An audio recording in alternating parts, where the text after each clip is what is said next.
Lord, വേഗം വരുന്ന കർത്താവായ യേശു ക്രിസ്തുവിന്റെ നാമത്തിൽ എല്ലാ വിശുദ്ധന്മാർക്കും സ്നേഹ വന്ദനം. കർത്താവിൻ്റെ വലിയ കൃപയാൽ കർത്താവ് നമുക്ക് വീണ്ടും ഒരു ദിവസം കൂടി ദാനമായി തന്നു. കർത്താവിൻ്റെ സന്നിധിയിലായിരിക്കുന്നത് എത്ര അനുഗ്രഹമാണ്. കർത്താവിനെ അറിയുന്തോറും നമ്മുടെ സന്തോഷം വർദ്ധിക്കും. ഇന്നും ജനത്തിൻ്റെ ഏറ്റവും വലിയൊരു കുറവ് അവർ കർത്താവിനെ അറിയുന്നില്ല എന്നുള്ളതാണ്. അറിയേണ്ട വണ്ണം അറിഞ്ഞു കഴിഞ്ഞാൽ ഈ കർത്താവിനെ അല്ലാതെ മറ്റൊന്നും നമ്മൾ ആഗ്രഹിക്കുകയില്ല. അത് വളരെ വിലപ്പെട്ടൊരു കാര്യമാണ്. അപ്പം അതുകൊണ്ട് ഇന്നത്തെ ദിവസവും നമുക്ക് ഈ കർത്താവിനെ അറിയുവാനും കർത്താവിൽ നിന്നും ചില കാര്യങ്ങൾ പഠിക്കുവാനും കർത്താവ് നമുക്ക് അവസരം തന്നിരിക്കുക. ഈ അവസരം ഒട്ടും നഷ്ടമാക്കാതെ ഞാൻ ഇന്നും നിങ്ങൾക്ക് വേണ്ടി കർത്താവിൽ നിന്നും പ്രാപിച്ച ഒരു ചെറിയ വിഷയം നിങ്ങളോട് പങ്കുവയ്ക്കാം എന്ന് കർത്താവിൽ ആഗ്രഹിക്കുക. അത് മറ്റൊന്നുമല്ല, നമുക്ക് കർത്താവിലൂടെ ലഭിക്കുന്ന സ്വാതന്ത്ര്യം എന്നുള്ളതാണ് ഇന്നത്തെ ചെറിയൊരു വിഷയം. ക്രിസ്തു നൽകുന്ന സ്വാതന്ത്ര്യം വളരെ വിലപ്പെട്ട ഒരു കാര്യമാണ്. കാരണം നമ്മളിന്ന് നമ്മുടെ ഭാരതം സ്വതന്ത്രമാണെന്ന് പറയുമ്പോൾ തന്നെ ഭാരതത്തിൽ ജീവിക്കുന്ന ആൾക്കാർ സ്വതന്ത്രരല്ല. അപ്പോൾ അത് നമ്മുടെ യഥാർത്ഥ സ്വാതന്ത്ര്യം എന്താണ് എന്നറിയുന്നത് നന്നായിരിക്കും. അത് ഒരിക്കൽ കർത്താവ് യഹൂദന്മാരോട് സംസാരിക്കുമ്പോൾ കർത്താവ് പറഞ്ഞ ഒരു വാക്യം ഇങ്ങനെയാണ്. യോഹന്നാൻ 8-ാം അധ്യായം അതിൻ്റെ 36-ാം വാക്യത്തില, യോഹന്നാൻ 8:36. അവിടെ കർത്താവ് പറയുകയാണ്, പുത്രൻ നിങ്ങൾക്ക് സ്വാതന്ത്ര്യം വരുത്തിയാൽ നിങ്ങൾ സാക്ഷാൽ സ്വതന്ത്രരാകും.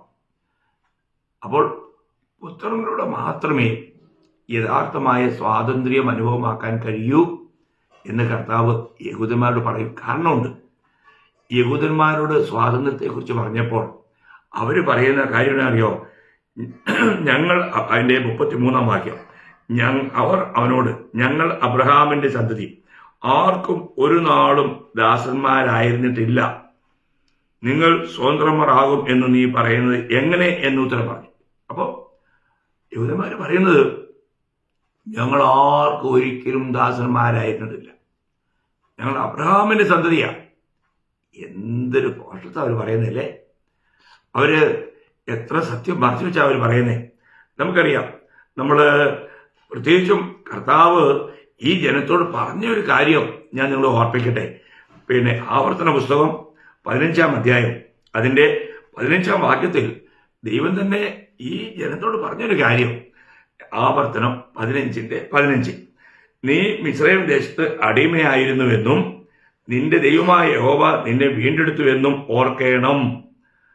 അപ്പോൾ ഓർക്കണമെന്ന് പറഞ്ഞ കാര്യം മറന്നുപോയി. അവര് മിസ്രയീമിൽ അടിമകളായിരുന്നു. ഓർക്കണമെന്ന് പറഞ്ഞ കാര്യം അവർ മറന്നുപോയി. അതേ ആവർത്തനം അതിൻ്റെ 16-ാം അധ്യായം അതിൻ്റെ 12-ാം വാക്യം വായിക്കുമ്പോൾ കർത്താവ് പറയുന്നത് ഇങ്ങനെയാണ്, നീ മിസ്രയീമിൽ അടിമയായിരുന്നുവെന്നും ഓർത്ത് ഈ ചട്ടങ്ങൾ പ്രമാണിച്ച് നടക്കണം. കണ്ടോ, ഇത് ദൈവം വീണ്ടും വീണ്ടും അവരെ ഓർപ്പിക്കുന്നതായിട്ട് കാണാൻ പറ്റും. നമ്മൾ അതിൻ്റെ 24-ാം അധ്യായത്തിന്റെ 18-ാം വാക്യം വായിക്കുമ്പോഴത്തേക്കും അവിടെ വീണ്ടും ഒന്നുകൂടെ വിശദമായിട്ട് കർത്താവ് പറയുന്നുണ്ട്, നീ മിസ്രയീമിൽ അടിമയായിരുന്നുവെന്നും നിന്റെ ദൈവമായ യഹോവ നിന്നെ അവിടെ നിന്നും വീണ്ടെടുത്തുവെന്നും ഓർക്കണം, അതുകൊണ്ടാവുന്നു ഇക്കാര്യം ഞാൻ നിന്നോട് കൽപ്പിക്കുന്നത്.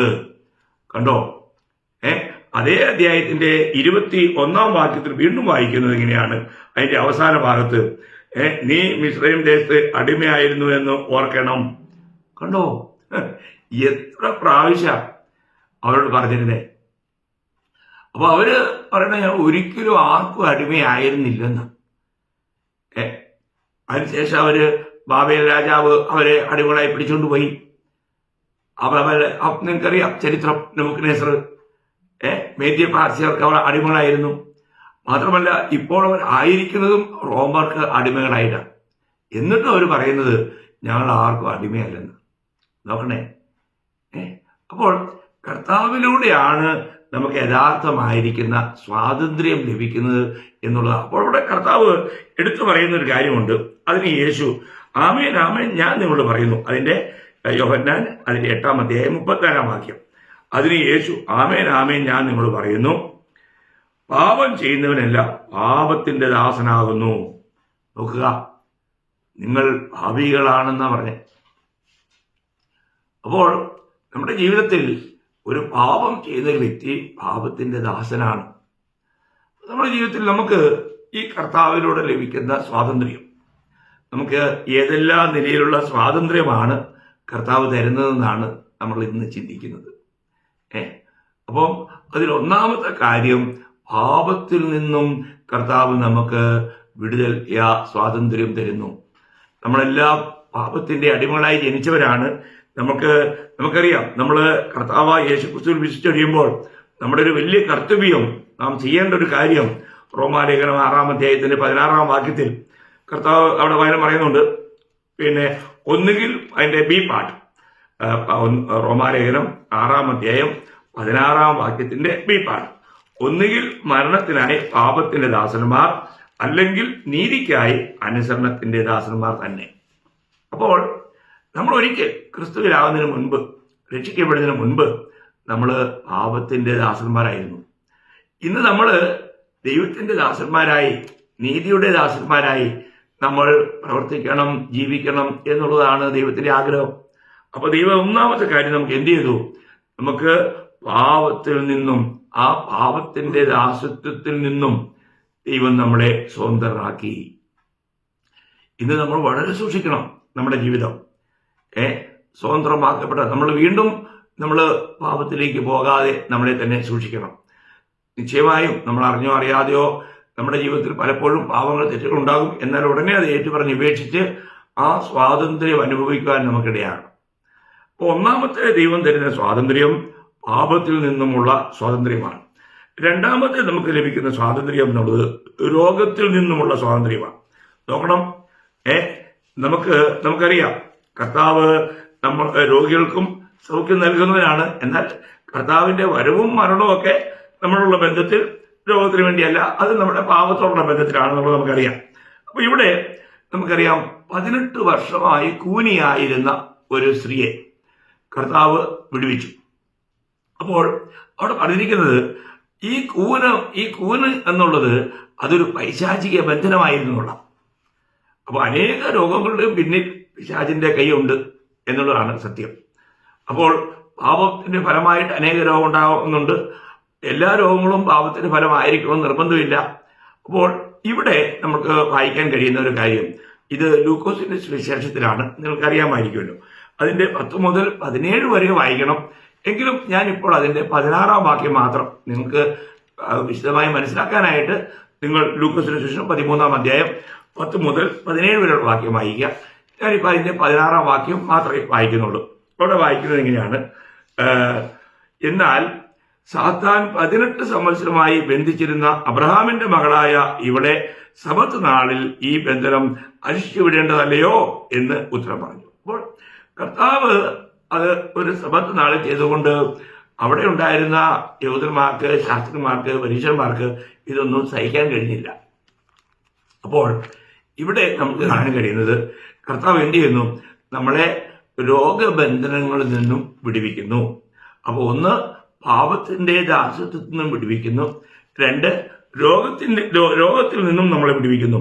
മൂന്നാമത്തെ കാര്യം, കർത്താവ് നമ്മളെ ന്യായപ്രമാണത്തിന്റെ ശാപത്തിൽ നിന്നും വിടുവിക്കുന്നു എന്നുള്ളതാണ്. നമ്മൾ ഗലാത്യ ലേഖനം അതിന്റെ 3-ാം അധ്യായം 13-ാം വാക്യം വായിക്കുമ്പോൾ, ഗലാത്യർ 3:13 അവിടെ വായിക്കുന്നത് ഇങ്ങനെയാണ്: മരത്തിന്മേൽ തൂങ്ങുന്നവനെല്ലാം ശപിക്കപ്പെട്ടവൻ എന്ന് എഴുതിയിരിക്കുന്നത് പോലെ ക്രിസ്തു നമുക്ക് വേണ്ടി ശാപമായി തീർന്ന് ന്യായപ്രമാണത്തിന്റെ ശാപത്തിൽ നിന്നും നമ്മെ വിലയ്ക്ക് വാങ്ങി. കണ്ടോ? എത്ര വളരെ വലിയൊരു കാര്യമാണ്. അതേ അധ്യായം, അതേ ഗലാത്യ ലേഖനം അതിന്റെ 4-ാം അധ്യായം അതിന്റെ 5-ാം വാക്യം നമ്മൾ വായിക്കുമ്പോൾ 4:5 അവൻ ന്യായപ്രമാണത്തിന് കീഴുള്ളവരെ വിലയ്ക്ക് വാങ്ങിയിട്ട് നാം പുത്രത്വം ഭാവിക്കേണ്ടതിന് തന്നെ. നമ്മളെ കർത്താവ് തന്റെ വിലയേറിയ രക്തത്താൽ വിലയ്ക്ക് വാങ്ങി. നോക്കുക, നമ്മളെ ന്യായപ്രമാണത്തിന്റെ ബന്ധനത്തിൽ നിന്നും വിടുവിച്ചു. അതൊരു ന്യായപ്രമാണത്തിൽ നിന്നും വിടുവിക്കുക എന്നുള്ളത് ചെറിയൊരു കാര്യമല്ല. ഇന്ന് വിശ്വാസികളായ നാം ഒരിക്കലും ന്യായപ്രമാണത്തിന്റെ ദാസ്യത്തിലല്ല. നമ്മൾ റോമാലേഖനം 6-ാം അധ്യായം 14-ാം വാക്യം വായിക്കുമ്പോൾ, നിങ്ങൾ ന്യായപ്രമാണത്തിനല്ല കൃപയ്ക്കത്രേ അധീനരാകിയാൽ പാപം നിങ്ങളിൽ കർത്തൃത്വം നടത്തുകയില്ലല്ലോ. അപ്പോൾ രക്ഷിക്കപ്പെട്ട നാം എല്ലാവരും കൃപയ്ക്ക് അധീനരാണ്, ന്യായപ്രമാണത്തിനല്ല. കാരണം ദൈവത്തിന്റെ വചനം കേട്ട് ആ വചനം കേട്ടതിലൂടെ നമുക്കൊരു മരണം സംഭവിച്ചു, പാപസംബന്ധമായിട്ടുള്ള മരണം. ഈ മരണത്തിലൂടെ നമ്മൾ ആദാമ്യ തലമുറയിൽ നിന്ന് മാറി ഒടുക്കത്തെ ആദാമായത് ക്രിസ്തുവിലേക്ക് നാം ആയിത്തീർന്നു. നമുക്കറിയാം ഇതിന്റെ ഒരു വലിയ വ്യവസ്ഥ കർത്താവ് തന്നെ റോമാലേഖനം 7-ാം അധ്യായം 1 മുതൽ 6 വരെയുള്ള വാക്യത്തിൽ ഒരു വിശദീകരണം കൊടുത്തിട്ടുണ്ട്. വളരെ ലളിതമാണ്, അത് പഠിച്ചു കഴിഞ്ഞാൽ വളരെ നല്ലതാണ്. ഞാനതൊന്ന് വായിക്കാം. പിന്നെ സഹോദരന്മാരെ, ന്യായപ്രമാണം അറിയുന്നവരോടല്ലോ ഞാൻ സംസാരിക്കുന്നത്. മനുഷ്യൻ ജീവനോടിരിക്കും കാലത്തൊക്കെയും ന്യായപ്രമാണത്തിന് അവന്റെ മേൽ അധികാരമുണ്ട് എന്ന് നിങ്ങൾ അറിയുന്നില്ലയോ? ഭർത്താവുള്ള സ്ത്രീ ജീവിച്ചിരിക്കുന്ന ഭർത്താവിനോട് ന്യായപ്രമാണത്താൽ ബന്ധിക്കപ്പെട്ടിരിക്കുന്നു. ഭർത്താവ് മരിച്ചാൽ അവൾ ഭർതൃന്യായ പ്രമാണത്തിൽ നിന്നും ഒഴിവുള്ളവളായി. ഭർത്താവ് ജീവിച്ചിരിക്കുമ്പോൾ അവൾ വേറെ ഒരു പുരുഷനായാൽ വ്യഭിചാരിണി എന്ന് പേർ വരും. ഭർത്താവ് മരിച്ചു എങ്കിലോ അവൾ വേറെ പുരുഷനായാൽ വ്യഭിചാരിണി എന്ന് വരാതെ വണ്ണം ന്യായപ്രമാണത്തിൽ നിന്നും സ്വതന്ത്രയാകുന്നു. അതുകൊണ്ട് സഹോദരന്മാരെ, നാം ദൈവത്തിന് ഫലം കായ്ക്കുമാറ് മരിച്ചിട്ട് ഉയർത്തെഴുന്നേറ്റവനായ മറ്റൊരുവന് ആകേണ്ടതിന് നിങ്ങളും ക്രിസ്തുവിന്റെ ശരീരം മുഖാന്തരം ന്യായപ്രമാണം സംബന്ധമായി മരിച്ചിരിക്കുന്നു. നാം ജഡത്തിലായിരുന്നപ്പോൾ ന്യായപ്രമാണത്താൽ ഉളവായ പാപരാഗങ്ങൾ മരണത്തിന് ഫലം കായ്ക്കുമെന്നോണം നമ്മുടെ അവയവങ്ങളിൽ വ്യാപരിച്ചു പോന്നു. ഇപ്പോഴോ നമ്മെ പിടിച്ചടക്കിയിരുന്ന ന്യായപ്രമാണം സംബന്ധിച്ച് മരിച്ചിരിക്കൊണ്ട് അക്ഷരത്തിന്റെ വഴക്കത്തിലല്ല, ആത്മാവിന്റെ പുതുക്കത്തിൽ തന്നെ സേവിക്കേണ്ടതിന് നാം ന്യായപ്രമാണത്തിൽ നിന്നും ഒഴിവുള്ളവരായിരിക്കുന്നു. എത്ര ക്ലിയർ ആയിട്ട് ലളിതമായിട്ട് മനസ്സിലാക്കാം, ഒരു വ്യാഖ്യാനത്തിന്റെ പോലും ആവശ്യമില്ലാതെ. കർത്താവായ യേശുക്രിസ്തു ക്രൂശിൽ മരിച്ചപ്പോൾ ഞാനും മരിച്ചു, എന്റെ പാപജഡവും ക്രൂശിക്കപ്പെട്ടു. അത് റോമർ 6:6 പറയുന്നുണ്ട് അല്ലേ? 6:6 വായിക്കുന്നത്, നാം ഇനി പാപത്തിന് അടിമപ്പെടാതെ വണ്ണം പാപശരീരത്തിന് നീക്കം പറയേണ്ടതിന് നമ്മുടെ പഴയ മനുഷ്യൻ അവനോടുകൂടെ ക്രൂശിക്കപ്പെട്ടു എന്ന് നാം അറിയുന്നു. അപ്പോൾ അങ്ങനെ ക്രൂശിക്കപ്പെട്ടു, അത് തീർന്നു. അപ്പോൾ അതിന്റെ അർത്ഥം ആ ന്യായപ്രമാണത്തിന്റെ അതിന്റെ ശക്തിയിൽ നിന്നും അതിന്റെ ആ നിവർത്തിക്കാനുള്ള കഴിവുകളിൽ നിന്നും കർത്താവ് നമ്മളെ പൂർണ്ണമായും വിടുവിച്ചു. ഇതൊക്കെ ഒന്ന് ഒരു വിശുദ്ധൻ മനസ്സിലാക്കി കഴിഞ്ഞാൽ ഇനിയിപ്പോ നമുക്കുള്ള ജീവിതം കൃപയില്ല. അതുകൊണ്ട് കൃപയിലായതുകൊണ്ട് എങ്ങനെ ജീവിക്കാമെന്നല്ല, പൂർണ്ണമായും ആത്മാവിനെ അനുസരിച്ച് ജീവിക്കുന്ന ഒരു ജീവിതമാണ്. നമ്മൾ ദൈവം നമുക്ക് തന്ന പരിശുദ്ധാത്മാവിനെ അനുസരിച്ച് ആത്മാവിനാൽ നടത്തപ്പെടുന്ന ഏവരും ദൈവമക്കളാണ്.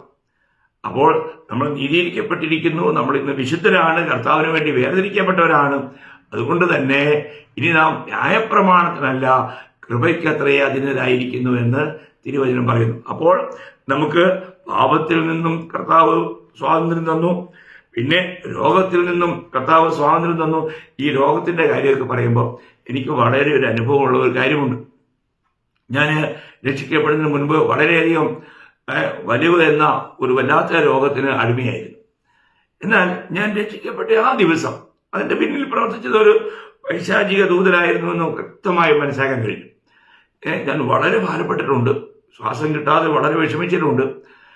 ആ നാളുകൾ വരെയും ഞാൻ ഒരുപാട് രീതിയിലുള്ള മരുന്നുകളൊക്കെ കഴിച്ചിട്ടുണ്ട്. എന്നാൽ ഞാൻ രക്ഷിക്കപ്പെട്ട ആ ദിവസം, ആ നിമിഷം, കൃപയാൽ, കർത്താവിന്റെ വലിയ കൃപയാൽ ആ അസുഖം എന്നെ വിട്ടുമാറി. പിന്നീട് ഇന്ന് വരെയും അങ്ങനെയുള്ള യാതൊരു അസുഖത്തിനും രോഗത്തിനും അടിമയായിരിക്കേണ്ടി വന്നിട്ടില്ല. ഇതൊരു എൻ്റെ ഒരു വലിയ സാക്ഷ്യമാണ്. അത് കർത്താവിന്റെ മാസത്തിനു വേണ്ടി ഞാൻ പറഞ്ഞു തന്നേ ഉള്ളൂ. ഏതായാലും നമ്മൾ ഒരു കാര്യം മനസ്സിലാക്കണം, നമ്മളെ രോഗത്തിൽ നിന്നും നമ്മുടെ കർത്താവ് സ്വതന്ത്രമാക്കുന്നു. മൂന്നാമത്തെ കാര്യം, ന്യായപ്രമാണത്തിൽ നിന്നും കർത്താവ് നമ്മളെ സ്വതന്ത്രമാക്കുന്നു. നാലാമത്തെ കാര്യം, നമ്മൾ മാനുഷികമായിരിക്കുന്ന ആ അടിമത്വത്തിൽ നിന്നും കർത്താവ് നമ്മളെ സ്വതന്ത്രമാക്കുന്നു. നമുക്കറിയാം ഇന്ന് അനേകരെയും ഭരിക്കുന്നത് മാനുഷിക ഭയമാണ്. അതുകൊണ്ട് ദൈവത്തെ പ്രസാദിപ്പിക്കുന്നതിനേക്കാൾ അധികമായിട്ട് അവർ മനുഷ്യരെ പ്രസാദിപ്പിക്കുവാൻ ആഗ്രഹിക്കുന്നത്, മനുഷ്യനെ, സമൂഹത്തെയൊക്കെ ഭയപ്പെടുന്നവരുണ്ട്. അപ്പോൾ അത് നമുക്ക് ചുറ്റുപാടിലുള്ളവരെല്ലാം വലിയ വലിയ രാഷ്ട്രീയ നേതാക്കന്മാരെ പോലും മനുഷ്യരെ ഭയപ്പെടുന്നവരാണ്. അപ്പോൾ അതുകൊണ്ട് നമ്മൾ ചിന്തിക്കണം, നമ്മൾ മനുഷ്യരെ ഭയപ്പെടാൻ പാടില്ല. നമ്മൾ 1 കൊരിന്ത്യർ 7-ാം അധ്യായം അതിന്റെ 23-ാം വാക്യത്തിൽ, 1 കൊരിന്ത്യർ അതിന്റെ 7-ാം അധ്യായം 23-ാം വാക്യം, നിങ്ങളെ വിലയ്ക്ക് വാങ്ങിയിരിക്കുന്നു, മനുഷ്യർക്ക് ദാസന്മാരാകരുത്. എത്ര ക്ലിയറാ! മനുഷ്യർക്ക് ദാസന്മാരാകാൻ പാടില്ല. ദൈവം നമ്മളെ വിലയ്ക്ക് വാങ്ങിയിരിക്കുന്നു. തന്റെ വിലയേറിയ രക്തത്താൽ ദൈവം നമ്മളെ വിലയ്ക്ക് വാങ്ങിയിരിക്കുന്നു എന്നുള്ള ഈ യാഥാർത്ഥ്യം ഓരോ വിശുദ്ധനും വളരെ ഗഹനമായി മനസ്സിലാക്കണം. ഇനി നാം ദൈവത്തിനുള്ളവരാണ്. അതുകൊണ്ട് ഏത് നിലയിലും നമുക്കറിയാം, ഗലാത്യ ലേഖനം 1-ാം അധ്യായം അതിന്റെ 10-ാം വാക്യത്തിൽ ഗലാത്യരോട് പറയുമ്പോൾ പൗലോസിനെ പറയുന്ന ഒരു കാര്യം 1:10, ഇപ്പോൾ ഞാൻ മനുഷ്യരെയോ ദൈവത്തെയോ സന്തോഷിപ്പിക്കുന്നത് അല്ല, ഞാൻ മനുഷ്യരെ പ്രസാദിപ്പിക്കാൻ നോക്കുന്നുവോ? ഇന്നും ഞാൻ മനുഷ്യരെ പ്രസാദിപ്പിക്കുന്നുവെങ്കിൽ ക്രിസ്തുവിന്റെ ദാസനായിരിക്കില്ല. കണ്ടോ? നമ്മുടെ ഉള്ളിൽ എങ്ങനെയെങ്കിലും മനുഷ്യനെ സന്തോഷിപ്പിക്കാൻ, അവരെ പ്രസാദിപ്പിക്കുവാൻ ഒരു ക്രിസ്തു വിശ്വാസിയെ ചിന്തിക്കുന്നുവെങ്കിൽ, ആഗ്രഹിക്കുന്നുവെങ്കിൽ, അവൻ ഇതുവരെയും ദൈവത്തിന്റെ ദാസനായി തീർന്നിട്ടില്ല എന്ന വചനം പറയുന്നേ. നോക്കുക, അത് എത്രയോ സത്യമാണ് ഇവിടെ. നമുക്കറിയാം, കർത്താവിന്റെ നാളുകളിൽ ഓരോ വ്യക്തിക്ക് ഒരു അന്ധനെ കർത്താവ് കാഴ്ച കൊടുത്തു. ആ അന്ധന്റെ മാതാപിതാക്കളെ വിളിച്ച്, ഇവനിങ്ങനെ അന്ധനായി ജനിച്ചവനാണോ, ഇവൻ എങ്ങനെ കാഴ്ച ലഭിച്ചു, നിങ്ങൾ അവനെ കുറിച്ച് എന്തു പറയുന്നു എന്നൊക്കെ ചോദിച്ചപ്പോ അവർക്ക് സത്യം അറിയാം. എങ്കിലും അവർ പറഞ്ഞില്ല. അവർ പറഞ്ഞതിനറിയോ അവർ കൊടുത്ത ഉത്തരം? അവർ ഈ യഹൂദന്മാരെ പേടിച്ചതുകൊണ്ട് ഈ യഹൂദന്മാരൊരു ഒരു ഒരു വ്യവസ്ഥ വെച്ചിരുന്നു. ഈ യേശുവിനെ ഏറ്റു പറഞ്ഞ് അങ്ങനെ ആരെങ്കിലും പറഞ്ഞാൽ അവനെ വളരെ പ്രശ്നമാകണം. ഈ ഭയം അവരെ ഭരിച്ചതുകൊണ്ട് അവരോട് ചോദിച്ചപ്പം അവർ പറഞ്ഞ കാര്യം യോഹന്നാൻ 9:22, യഹൂദന്മാരെ ഭയപ്പെടുകൊണ്ടത്രേ അവന്റെ അമ്മയപ്പന്മാർ ഇങ്ങനെ പറഞ്ഞത്, അവനെ ക്രിസ്തു എന്ന് ഏറ്റുപറയുന്നവൻ പള്ളിപ്രശ്നനാകണം എന്ന് യഹൂദന്മാർ തമ്മിൽ പറഞ്ഞു വെച്ചിരുന്നു. കണ്ടോ? നോക്കണേ. അപ്പോൾ അവരോട് ചോദിച്ചപ്പോൾ അവര് പറഞ്ഞറിയോ, കണ്ണ് കാണുന്നത് എങ്ങനെയെന്ന് അറിയുന്നില്ല, അവന്റെ കണ്ണ് ആർ തുറന്നു എന്ന് അറിയുന്നില്ല, അവനോട് ചോദിപ്പിൻ, അവന് പ്രായമുണ്ടല്ലോ, അവൻ തന്നെ പറയും എന്നാണ് മാതാപിതാക്കൾ പറയുന്നത്. യഥാർത്ഥത്തിൽ അവർക്കറിയാം, എന്നാലും അവർ പറയാൻ ഭയപ്പെട്ടു. കാരണം അവർ പള്ളിഭ്രഷ്ടരാകുമെന്ന് ഭയപ്പെട്ടു. പ്രിയമുള്ളവരെ, ഇങ്ങനെയുള്ള സകല ഭയത്തിൽ നിന്നും കർത്താവ് നമ്മളെ വിടുവിക്കുക. ഏറ്റവും വലിയ ഭയം മരണഭയമാണ്. നമ്മൾ എബ്രായർ 2:14-15 വായിക്കുന്നുണ്ട്, ദൈവം നമ്മുടെ മരണഭീതിയിൽ അടിമകളായിരുന്നവരെയൊക്കെ വിടുവിച്ചു, മരണഭയത്തിൽ നിന്നും വിടുവിച്ചു. നോക്കുക, അപ്പോൾ കർത്താവ് തരുന്ന സ്വാതന്ത്ര്യം, പാപത്തിൽ നിന്നും നമുക്ക് സ്വാതന്ത്ര്യം, രോഗത്തിൽ നിന്നും നമുക്ക് സ്വാതന്ത്ര്യം, ന്യായപ്രമാണത്തിൽ നിന്നും സ്വാതന്ത്ര്യം, മാനുഷിക നുഖത്തിൽ നിന്നുമുള്ള സ്വാതന്ത്ര്യം, ഇങ്ങനെയുള്ള വലിയ സ്വാതന്ത്ര്യങ്ങളാണ്. ഒപ്പം ഞാൻ പറഞ്ഞല്ലോ, മരണത്തിൽ നിന്നും നമുക്കുള്ള സ്വാതന്ത്ര്യം, അതെല്ലാ മനുഷ്യനെയും ബാധിച്ചിരിക്കുന്ന ഒരു കാര്യമാണ്. ഈ മരണത്തിൽ നിന്നുള്ള സ്വാതന്ത്ര്യം കർത്താവിന് മാത്രമേ തരാൻ കഴിയൂ. കാരണം കർത്താവിൽ വിശ്വസിക്കുന്ന ഒരുവൻ മരണത്തെ അതിജീവിച്ച് നിത്യജീവനിൽ പ്രവേശിച്ച് കഴിഞ്ഞിരിക്കുന്നു എന്ന് യോഹന്നാൻ 5:24 കർത്താവ് തന്നെ പറഞ്ഞു. എത്ര വിലപ്പെട്ട കാര്യമാണ്. അപ്പോൾ ഇവിടെ ഒരു കാര്യം കൂടെ ഞാൻ ഓർപ്പിക്കാൻ ആഗ്രഹിക്കുന്നത് വെച്ചാൽ, ഈ സ്വാതന്ത്ര്യം പ്രാപിച്ചവർ ചെയ്യേണ്ട ഒരു കാര്യം, അതുകൂടെ പറഞ്ഞില്ലെങ്കിൽ ഈ ഒരു ചെറിയ സന്ദേശമാണെങ്കിലും അത് പൂർണ്ണമാകുകയില്ല. അപ്പോൾ അതെന്നാന്ന് ചോദിച്ചാൽ, ഇവിടെ തന്നെ നമുക്കറിയാം, ഗലാത്യ ലേഖനം അതിന്റെ 5-ാം അധ്യായം അതിന്റെ 1-ാം വാക്യത്തിൽ പൗലോസിനെ ഓർപ്പിക്കുന്ന ഒരു കാര്യം, ഗലാത്യർ 5:1 അവിടെ വായിക്കുന്നത്, സ്വാതന്ത്ര്യത്തിനായിട്ട് ക്രിസ്തു നമ്മെ സ്വതന്ത്രരാക്കി, ആകയാൽ അതിൽ ഉറച്ചു നിൽപ്പിൻ, അടിമനുഖത്തിൽ പിന്നെയും കുടുങ്ങിപ്പോകരുത്. കണ്ടോ? രക്ഷിക്കപ്പെട്ട പലരും വീണ്ടും അടിമനുഖത്തിലേക്ക് കുടുങ്ങിപ്പോകുന്നത് നമുക്ക് കാണാൻ പറ്റും. വീണ്ടും മാനുഷിക കൽപ്പനകളിലേക്കും തന്റെ വ്യർത്ഥവും പിതൃപാരമ്പര്യവുമായിട്ടുള്ള നടപ്പിലേക്കുമൊക്കെ ആൾക്കാർ വീണ്ടും കുടുങ്ങിപ്പോകുന്ന അനുഭവം നമ്മൾ കാണുന്നുണ്ട്. അപ്പോൾ ഇവിടെ വായിക്കുന്നത്, അങ്ങനെ നിങ്ങൾ കുടുങ്ങരുത്. അതേ അധ്യായം ഗലാത്യർ 2:4 വായിക്കുന്നത്, അതോ നുഴഞ്ഞു വന്ന കള്ള സഹോദരന്മാർ നിമിത്തമായിരുന്നു, അവർ നമ്മെ അടിമപ്പെടുത്തേണ്ടതിന് ക്രിസ്തുവേശുവിൽ നമുക്കുള്ള സ്വാതന്ത്ര്യം ഉറ്റുനോക്കുവാൻ ഒഴിഞ്ഞു വന്നിരിക്കുന്നു. എന്ന് പറഞ്ഞാൽ ക്രിസ്തുവേശുള്ള നമ്മുടെ സ്വാതന്ത്ര്യത്തിൽ നിന്നും നമ്മളെ എങ്ങനെയെങ്കിലും വീണ്ടും അടിമനുഖത്തിലേക്ക് കൊണ്ടുപോകുവാൻ അനേക കള്ള സഹോദരന്മാരിലൂടെ ശത്രു പ്രവർത്തിക്കും. നമ്മൾ സൂക്ഷിക്കണം. ദുരുദ്ദേശങ്ങളിലായിട്ടായിരിക്കാം, കപടഭക്തിയിലൂടെ ആയിരിക്കാം. വിവിധ നിലകളിൽ നമ്മൾ വീണ്ടും ഈ സത്യത്തിൽ നിന്നും നമ്മളെ തെറ്റിക്കുവാൻ ശത്രു ശ്രമിക്കും. അവിടെയെല്ലാം നമ്മൾ വളരെയധികം സൂക്ഷിക്കണം. രണ്ടാമത്തെ കാര്യം, അതേ ഗലാത്യർ 5-ാം അധ്യായം അതിന്റെ 13-ാം വാക്യമാണ്. അതും വളരെ മഹത്വപൂർണമായ ഒരു വാക്യമാണ്. 5:13, സഹോദരന്മാരെ, നിങ്ങൾ സ്വാതന്ത്ര്യത്തിനായി വിളിക്കപ്പെട്ടിരിക്കുന്നു. ഈ സ്വാതന്ത്ര്യം ജഡത്തിന് അവസരമാക്കുക മാത്രം ചെയ്യാതെ സ്നേഹത്തിൽ അന്യോന്യം സേവിപ്പിൻ എന്ന് വെച്ചാൽ വളരെ നമ്മൾക്ക് സ്വാതന്ത്ര്യം ലഭിച്ചെന്ന് പറഞ്ഞുകൊണ്ട് നമ്മൾ അതിലൂടെ ജഡീകതയിലേക്ക് പോകാനുള്ള സാധ്യതയുണ്ട്. ജഡീകന്മാരായി മാറാൻ സാധ്യതയുണ്ട്. ജഡീക അഭിലാഷങ്ങളിലേക്ക് തിരിയാൻ സാധ്യതയുണ്ട്. അത് വരാതെ നമ്മൾ എന്ത് ചെയ്യണം? അന്യോന്യം ശുശ്രൂഷിക്കണം. വളരെ വിലപ്പെട്ട കാര്യമാണ്. നമ്മൾ ശ്രദ്ധിക്കേണ്ട കാര്യമാണ്. അവസാനം ഒരു കാര്യം കൂടെ പറഞ്ഞ് ഞാൻ നിർത്തട്ടെ. 1 പത്രോസ് 2-ാം അധ്യായം അതിന്റെ 16-ാം വാക്യമാണ്. 1 പത്രോസ് 2:16. സ്വതന്ത്രരായും സ്വാതന്ത്ര്യം ദുഷ്ടതയ്ക്ക് മറയാക്കാതെ ദൈവത്തിന്റെ ദാസന്മാരായും നടപ്പിൻ. അപ്പോൾ ഇവിടെ എന്ത് ചെയ്യണം? നമ്മൾ ദൈവത്തിന്റെ ദാസന്മാരായി നടക്കണം. പാപത്തിന്റെ ദാസത്തിലേക്ക് വേണ്ടി തിരിയരുത്. ചിന്തിക്കുക, നമുക്ക് ലഭിക്കുന്ന ഈ മുന്നറിയിപ്പുകൾ എത്ര വിലപ്പെട്ടതാണ്. ഇതിനെ നമ്മൾ നിസ്സാരവൽക്കരിക്കരുത്.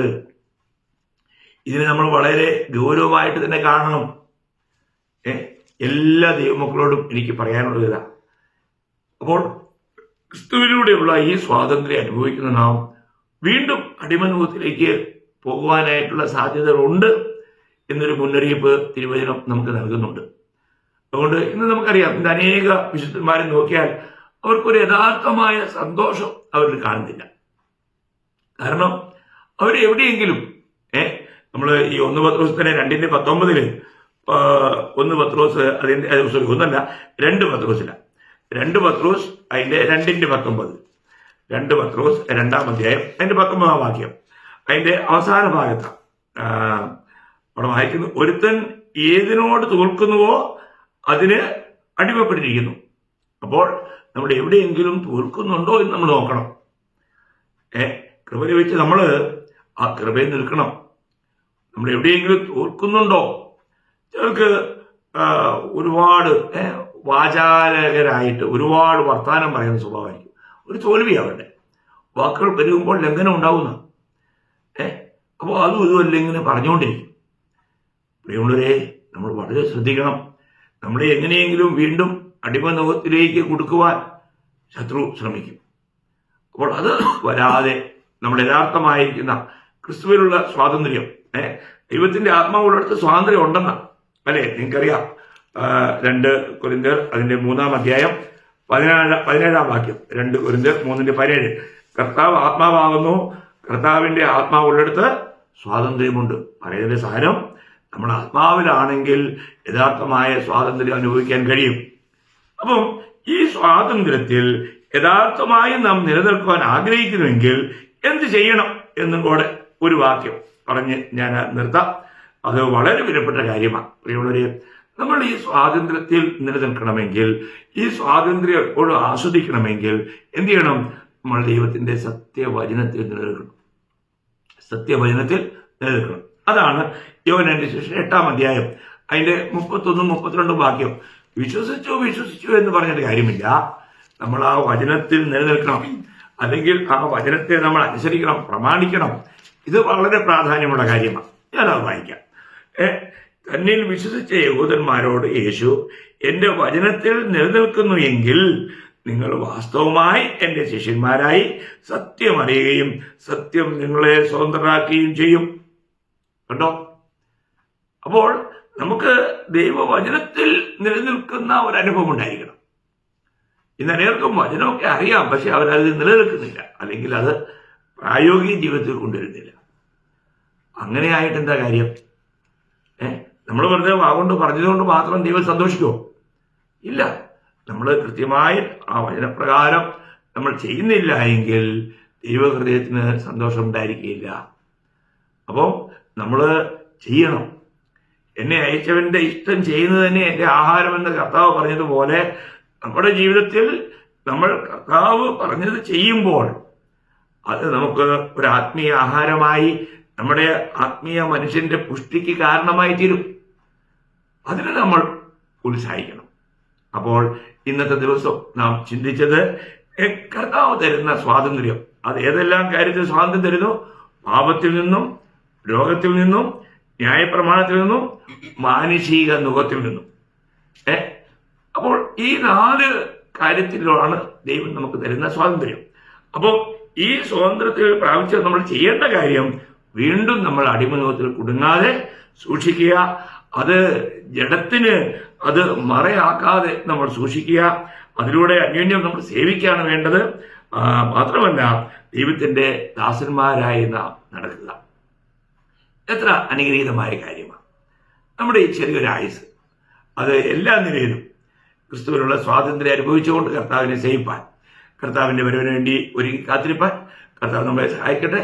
കർത്താവിന് മാത്രം ഉണ്ടാകട്ടെ. ആമേൻ.